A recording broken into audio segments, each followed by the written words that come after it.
all is well. This is Teresa, aka 50 Plus 2013. And this video I wanted to bring a DIY. A while back I hauled this brush. And it's a brush that's so cute because as you can see the lipstick, the little makeup designs are kind of raised. And it's just a nice paddle brush.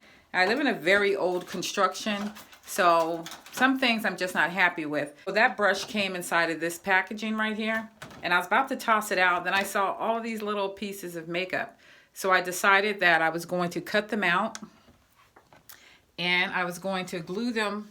Well, this is the thing, first of all. I wanted to change this thing right here. So I was going to get the screws up. Now, I'm just getting home from work. And my eyes are bloodshot. But I am determined to get some stuff done every evening. So, can't wait for daylight savings either. Can't wait for daylight savings either. Can't wait for daylight savings either. So, for this, I was going to unscrew this tonight. And let me see if I can Mod Podge some of these prints on here. And just revamp it. Get over here. So that is the goal. Hopefully I can get that done in a reasonable amount of time and show you the results of it. And basically, that's where I'm working from in this old house. The house is old.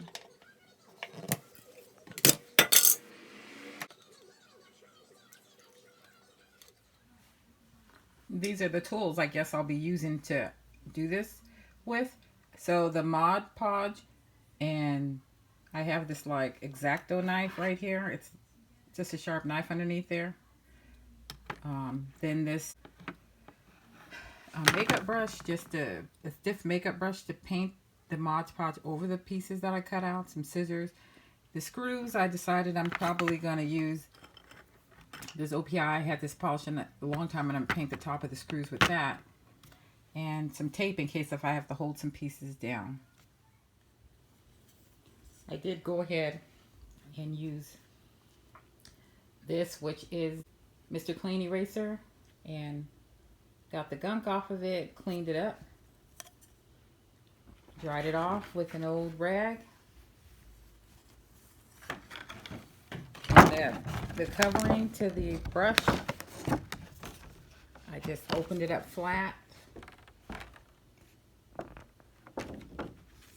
And then I'm going to cut down the strips, sides.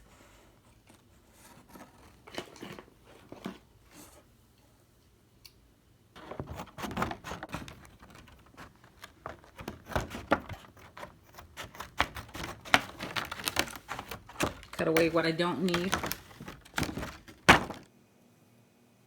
I just squirted the Mod Podge on and put the little cutout pieces on it.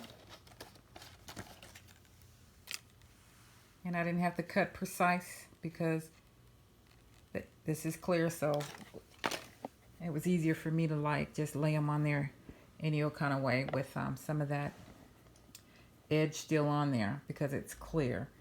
So, and I just took the brush like this and just basically kind of just went down. They're sliding around a little bit and it's kind of you know, looking bubbly or whatever.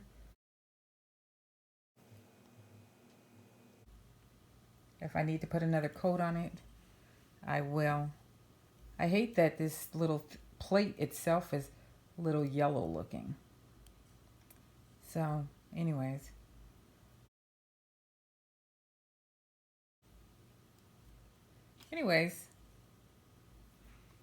Next time you see anything, it's going to be back on the wall, so you get the drift.